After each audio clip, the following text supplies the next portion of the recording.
আসসালামু আলাইকুম এভরিওয়ান। আজকের ভিডিওতে আমি আপনাদের দেখাবো মাত্র ৳২ থেকে ৳৩০০ খরচ করে কিভাবে আমরা একটা নরমাল বোরখাকে একটা এক্সক্লুসিভ বোরখায় রূপান্তর করি। এর জন্য আমার লাগবে কিছু স্টোন আর B7000 আঠা।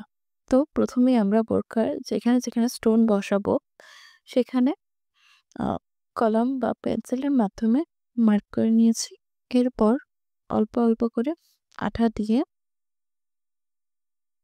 স্টোনগুলো ভালোভাবে বসিয়ে দিয়েছি। আমি এখানে খুব কম পরিমাণে আঠা ইউজ করেছি। কারণ এটা আবার পরবর্তীতে হাতেও সেলাই করা হবে। আমি আমার বোরকাতে ৩ টা স্টোন দিয়ে একটা পাতা করেছি। আপনারা চাইলে ৫ টা স্টোন দিয়েও একটা পাতা করতে পারেন। তবে আমার স্টোনের পরিমাণ কম ছিল, তাই সিম্পল করেই করা। এই স্টোনগুলো বিভিন্ন ফেসবুক পেজে আপনারা থেকে ৳৩ র মধ্যেই পেয়ে যাবেন। আমার কাছে মোট ১০০ টার মতো এই রাইমস্টোনগুলো ছিল।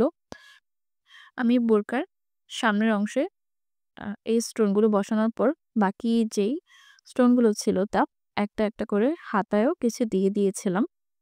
আমার বোরকার হাতার যেই এমব্রয়ডারিটা আছে ওইটার সাথে মিল রেখেই আমি স্টোনের কালারটা পিক করি। অ্যান্ড ট্রাস্ট মি, ফোনের থেকে বাস্তবে বোরকাটা অনেক সুন্দর লাগছিল।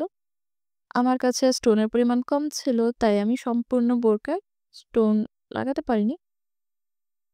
আপনারা চাইলে স্টোনের পরিমাণ বাড়িয়ে নিয়ে সম্পূর্ণ বোরকায় এই কাজগুলো করতে পারেন। And this is the final look. ভিডিওটি ভালো লাগলে লাইক করে রাখুন এবং যেকোনো ধরনের প্রশ্ন আপনারা আমাকে কমেন্টে জানাতে পারেন। আজ এ পর্যন্তই। দেখা হবে নেক্সট কোনো ভিডিওতে। ভালো থাকবেন সবাই। আল্লাহ হাফেজ।